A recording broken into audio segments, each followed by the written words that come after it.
2:30ಕ್ಕೆ ವಿಚಾರಣೆಗೆ ಬರುತ್ತೆ. ಮುಖ್ಯಮಂತ್ರಿಗಳು ಕಾನೂನು ಮೊರೆ ಹೋಗಿದ್ದಾರೆ. ಇವತ್ತು ವಿಚಾರಣೆ ಕೂಡ ಬರ್ತಾ ಇದೆ. ಅಲ್ಲಿ ಅವರಿಗೆ ನೋಡಿ, ಒಬ್ಬ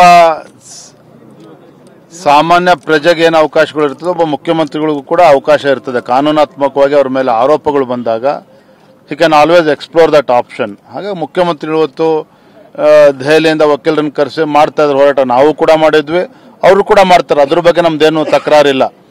ಆದರೆ ಇವತ್ತು ತಮ್ಮ ಮೇಲೆ ಇಷ್ಟೆಲ್ಲ ಆರೋಪಗಳು ಬಂದಾಗ ಮೂಡಾ ಪ್ರಕರಣ ಇವತ್ತು 4-5 ಸಾವಿರ ಕೋಟಿ ಹಗರಣ, ಇವತ್ತು ಅದನ್ನ ಒನ್ ಮ್ಯಾನ್ ಎನ್ಕ್ವೈರಿ ಕಮಿಷನ್ ಅನ್ನ ಸ್ಥಾಪನೆ ಮಾಡಿ ತಪ್ಪಿಸ್ಕೊಂಡು ಓಡೋಕೆ ಪ್ರಯತ್ನ ನಡೆಸಿದ್ದಾರೆ. ಇದು ಖಂಡಿತ ಸರಿಯಲ್ಲ.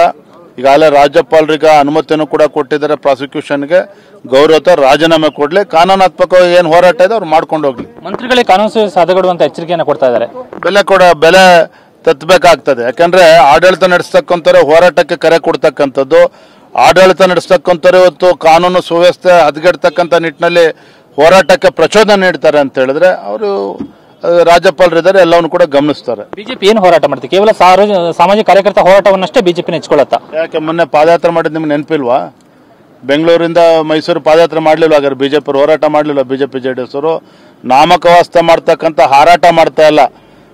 ಭಾರತೀಯ ಜನತಾ ಪಾರ್ಟಿ ಪ್ರಾಮಾಣಿಕವಾಗಿ ನಾಡಿನ ಜನತೆಯ ಪರವಾಗಿ ಇವತ್ತು ಕಾಂಗ್ರೆಸ್ ಸರ್ಕಾರ, ಭ್ರಷ್ಟ ಕಾಂಗ್ರೆಸ್ ಸರ್ಕಾರ ದಲಿತರ ಹಣವನ್ನು ಲೂಟಿ ಮಾಡ್ಕೊಂಡು ಹೊರಟಿದ್ದಾರೆ.